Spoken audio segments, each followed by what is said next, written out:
आज ही Doubtnut app download करें। Doubtnut पर होगा अब आपके सभी मैथ्स, केमिस्ट्री, फिजिक्स और बायोलॉजी डाउट्स का सफाया। बस अपने क्वेश्चन की फोटो खींचो, उसे क्रॉप करो और तुरंत वीडियो सोल्यूशन पाओ। Download now. हेलो दोस्तों, जैसा कि आप यहाँ पर देख रहे हो कि इस क्वेश्चन में दिया हुआ है कि रिक्त स्थानों को भरें और यहाँ पर दे रखा है 0.2 और 0.32 के बीच 3 अपरिमेय संख्याएं ज्ञात करें। ठीक है, तो हमें यहाँ पर क्या करना है, 0.2 और 0.32 के बीच हमें 3 अपरिमेय संख्या ज्ञात करना है। ठीक है, तो हम यहाँ पर इसको हल करने से पहले सबसे पहले हम यहाँ पर ये जानेंगे कि परिमेय संख्या क्या होता है और अपरिमेय संख्या क्या होता है। ठीक है, तो जो भी संख्या p/q के रूप में लिखी जा सकती है, ये p है। ठीक है, तो जो भी संख्या p/q के रूप में लिखी जा सकती है, जहाँ पर p और q क्या हो, कोई पूर्णांक संख्या हो और q नॉट इक्वल टू 0 हो, तो वो संख्या क्या होती है, परिमेय संख्या होती है। अर्थात परिमेय संख्या वो संख्या होती है जिसको p/q के रूप में हम लिख सकते हैं, जहाँ पर p और q क्या होता है, पूर्णांक संख्या होता है और q नॉट इक्वल टू 0 होता है। ठीक है, तो ये हो गया हमारा परिमेय संख्या।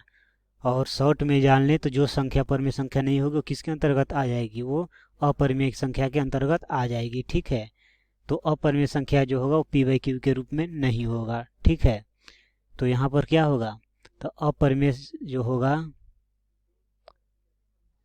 अपरिमेय संख्या जो होगा वो p/q के रूप में नहीं होगा, जहाँ पर pq क्या होगा, कोई इंटीजर होगा और q नॉट इक्वल टू 0 होगा। ठीक है, तो ये अपरिमेय संख्या p/q के रूप में नहीं होगा। और सबसे मेन चीज जानने की ये है कि यहाँ पर जो दशमलव प्रसार होता है, तो जो अशांत दशमलव जो अनावर्ती हो, वो क्या होता है, वो भी अपरिमेय संख्या होता है।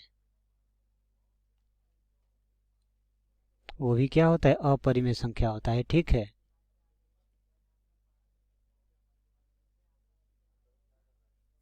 और अगर हम बात करें जैसे अंडर रूट हो और अंडर रूट के अंदर p कोई वैसी संख्या हो, ये p कोई वैसी संख्या हो जो किसी अन्य संख्या का वर्ग ना हो, किसी अन्य संख्या का वर्ग न हो,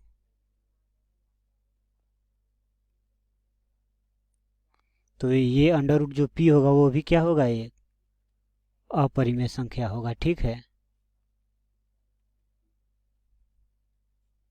या शॉर्टकट में जान ले, जो संख्या परिमेय संख्या नहीं होगी, जहाँ पर q नॉट इक्वल टू 0 होना चाहिए, तो जो संख्या परिमेय संख्या नहीं होगी वो क्या होगा, वो अपरिमेय संख्या होगा। ठीक है, और यहाँ पर मेन हम पॉइंट देख लिए इसका कि जो अशांत दशमलव होगा, जो अनावर्ती होगा, वो क्या होगा, अपरिमेय संख्या होगा।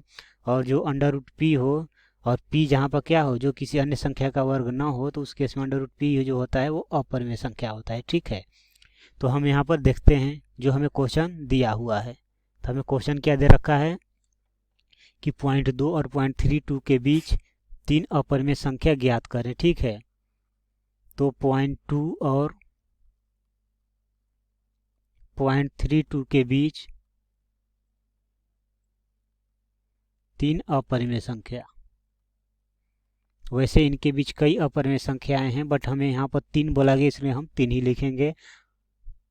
तो यहाँ पर 3 अपरिमेय संख्या हो जाएगा हमारा। ये क्या हो जाएगा, तो एक तो हम लिख सकते हैं 0.212112 फिर 22111 ये हो गया। ठीक है, और एक हो जाएगा हमारा 0.233233 इस तरह करके कोई संख्या हो गया। ठीक है, तो ये दोनों संख्या क्या हो जाएगा, अपरिमेय संख्या हो जाएगा। क्यों, क्योंकि ये अशांत दशमलव है, साथ ही साथ ये क्या है, अनावर्ती है, तो ये हमारा क्या हो जाएगा, ये अपरिमेय संख्या हो जाएगा। बाकी इसके बीच में आप और भी इसके अलावा भी आप कोई 2 ले सकते हो, वो भी सही होगा, लेकिन यहाँ पर बोला गया था तो मेरे हिसाब से ये ठीक है। बाकी आप इसमें से कोई 2 आप ले सकते हो, बशर्ते यहाँ पर जो अपर में संख्या का जो परिभाषा होता है वो फॉलो होना चाहिए, ठीक है। तो दोस्तों उम्मीद करता हूँ कि समझ में आया होगा। Thank you. क्लास 6 से 12 से लेके नीट, IIT, जेई मेंस और एडवांस के लेवल तक 10 मिलियन से ज्यादा स्टूडेंट्स का भरोसा। आज ही डाउनलोड करें डाउटनेट ऐप या व्हाट्सएप कीजिए अपने डाउट्स 8400 400 400 पर।